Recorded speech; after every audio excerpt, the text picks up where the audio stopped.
Good morning po, Manong Ted and DJ Chacha at sa lahat po ng ating taga-subaybay. Good morning po. Oo.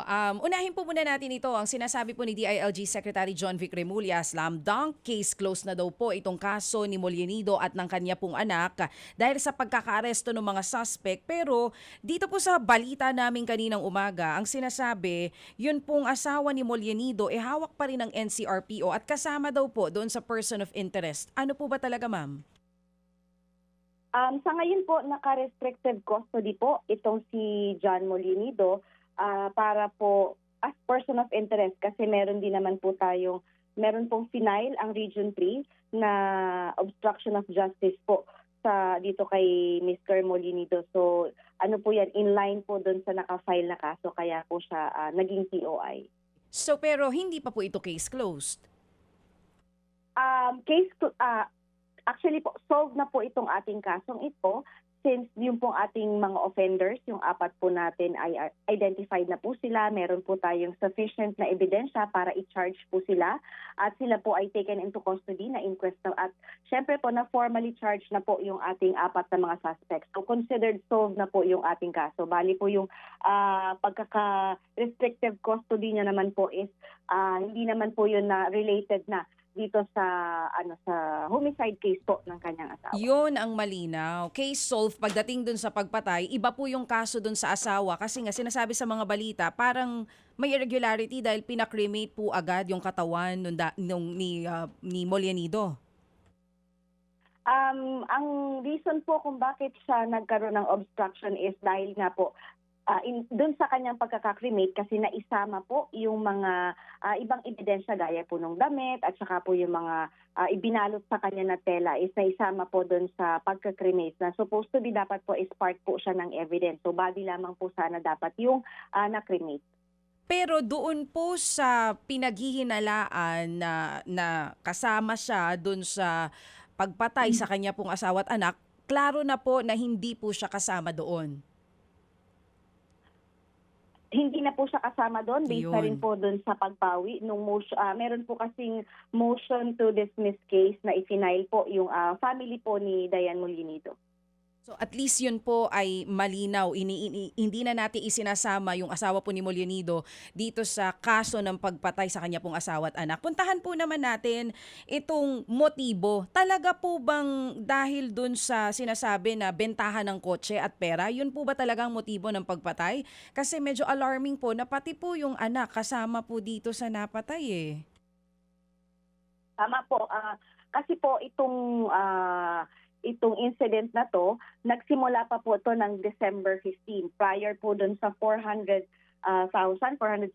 na nakuha nila doon sa pagbebenta po nung Innova na sasakyan ng mag-asawa is meron na pong perang involved nung December pa na hindi din po naibalik dito sa ating victim or doon sa kanyang asawa. So parang nagpatong-patong na po nagpatong-patong na yung perang naiistafa nitong mag-asawa, nitong si Pia. So yun po yung nakikita namin na reason, yung motibo is yung pera na napagbentahan at yung pera ibinigay pa nung December. Oo. Meron po bang ebidensya? Kasi may mga lumalabas na reports na pinagplanuhan talaga yung pagpatay as in that day na pupunta po si Mollenido at yung anak, talagang gagawin ng mag-asawa yung krimen? Yan po ay dahil po dun sa statement na ibinigay po nung ating isang suspect, yung pong kanilang helper, na ayon sa kanya po ay talagang pinagplanuhan na yung mangyayari at yung gagawin po dun sa ating victim, which is hindi naman dapat na kasama yung anak. Kaya lang dahil nga po sa kilala niya yung ating mga suspects, lalo na yung babae, so nadamay na rin po yung bata. So wala na po tayong tinitignan dito na personal na alitan kasi po yung babae na asawa po nung dating pulis, sinasabi inaanak daw po nitong biktima. Wala pong personal na alitan. Talagang tinitignan nating motibo dito dahil i-estafa nung mag-asawa itong pulis po na pinatay at yung anak niya. Tama po, wala naman po tayo iba pang motibong nakikita kasi maayos naman po yung yung relasyon. Sa pagkakaalam niyang ating victim, maayos ang relasyon nila nitong kanyang inaanak, kaya hindi niya naisip na gagawin sa kanya itong krimen na ito. Si Diane po ay binarel, di po ba, Major? Yes po, binaril po siya sa ulo. Ilang beses? Isang beses po. Opo. Sino bumaril, ma'am? Ayon po dun sa ating isang suspect, ang bumaril daw po ay yung ating pong dismiss na pulis. Yung dismissed na pulis, Opo. si Christian. Yes po, si Opo. Christian po. Christian Panganiban po ang pangalan, ma'am? Tama po. Opo. Saan siya dating naka-duty, ma'am? Paano to na-dismiss bilang pulis po, Major, kung mamarapatin po ninyo? Meron po siyang kinaharap na kaso na neglect of duty. Meron din po siyang mga awol. So ito po yung ang kinadismiss niya po is yung kanyang grave neglect of duty dahil nag-awol po siya from September 26 hanggang November 6 po ng 2017. Saan siya naka-assign, ma'am? Manila po yung last na unit po niya. Okay. Meron ba itong record na itong Christian Panganiban na ito sa pagiging pulis na anuman pong kasong kriminal? Meron po kaming nakita, kaya lang po wala po tayong records na mahanap doon sa ating siras na involved din daw po siya sa kidnapping at saka sa illegal detention. So meron na siyang mga kaso, no? Bilang pulis. Nataon lang ang kanyang dismissal sa simpleng awol. Tama po. Yung mga awol, yung mga pag hindi po niya pagpasok, yun po yung naging dahilan kung bakit po siya na-dismiss. Anong profile nito si Christian? Saan to graduate, ma'am? Ano rango nito? Nung na-dismiss po siya ay patrolman po. Okay. And then, ma'am, sino ang pumatay sa bata at anong pamamaraan ng pagpatay sa bata? Di umano ay nilagyan daw po ng plastic yung ulo ng bata.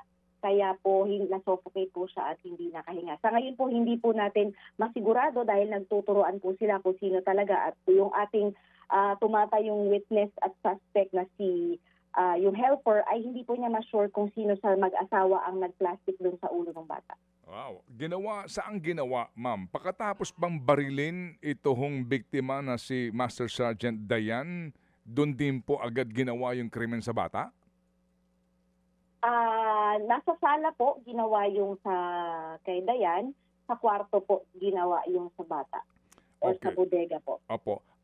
Ilan po ang testigo ng estado ngayon dito, ma'am? Yun lang po bang helper? Pati po yung kapatid ng ating dismissed na suspect. Okay. Siya rin po ay nakakaalam doon sa kung ano nangyari. Kapatid ni Christian. Yes po.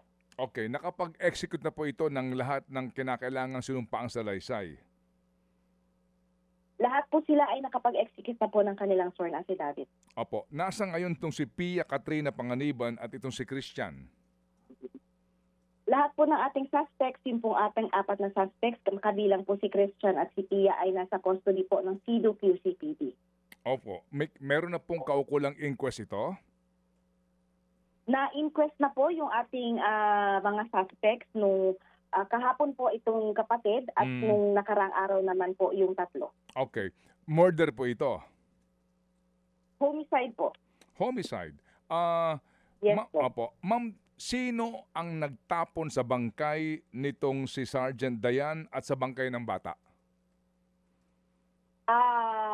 Naganap po yung pagtatapon nung mga labi nitong ating mga biktima. Nung 3, nandun po silang 3, yung ating helper, si Pia at si Christian. So silang 3 po ay nandun din sa sasakyan nung i-dispose po nila yung mag-ina. Opo. Ito hong helper, ito ngayon ang testigo. Tumatayo po siyang testigo, opo, pero suspect pa rin po siya. Okay. So yung 4 kanin yung suspect, itong si Pia Katrina, si Christian, yung helper, at saka yung kapatid ni Christian ang mga suspect. Tama po. Okay. Sila ba'y makakasama sa isang selda? Naka-separate po yung selda ng babae sa lalaki po. Opo. Oo. Ma'am, sorry po, masyado lang ako matitalye, pero ang gusto lang ho namin malaman dito kung gaano po ito kasolid, pati po yung testimonya ng dalawa, kasi kung assuming lang po na wala yung dalawa, na hindi nagsasabi nung kanyang salaysay yung helper at yung kapatid ng Christian, ano pa ho ang hawak ng pulis na ebidensya para matumbok talaga itong mag-asawang ito? Siyempre po yung po mga salaysay ng ating mga iba pang yung complainants po natin, yung nakakaalam po ng pagpunta ng ating mga victim dito po sa bahay ni na ng ating agent at sa kanyang asawa. Ganon din po yung transaction po na naganap dun sa bumili po ng Innova ng ating victim at yung ating mga CCTV at iba pa pong ebidensya na nakala po natin. Opo, ang ginamit pong sasakyan para ho itapon yung mga bangkay ng biktima dito, kaninong auto po, ma'am? Ito po ay pagmamay-ari ng mag-asawang panganiban. Opo. At meron kayong kaukulan pong mga CCTV doon, ma'am, ano po, na kumbaga yung kanyang ruta na iklaro po ito. Yan. Tama po, yung kanila pong pag-alis ng kanilang village, ganun din po yung pagpunta nila, pag-check-in nila sa isang hotel. After po nilang ma-dispose yung mga bodies, is meron po tayo mga CCTV po nun. Opo. Ma'am, ako lang po curious, bakit po naging homicide ito? Kung ito po ay premeditated, pinagplanuhan, and then including yung pagpatay doon sa bata din po, no? At pagkatapos itinapon mo pa yung bangkay sa malayong lugar. Kasi ang homicide para bagang biglaan, ano ho, hindi mo pinagplanuhan. Bakit po naging homicide? Kapag homicide rin po, ma'am, bailable po ito.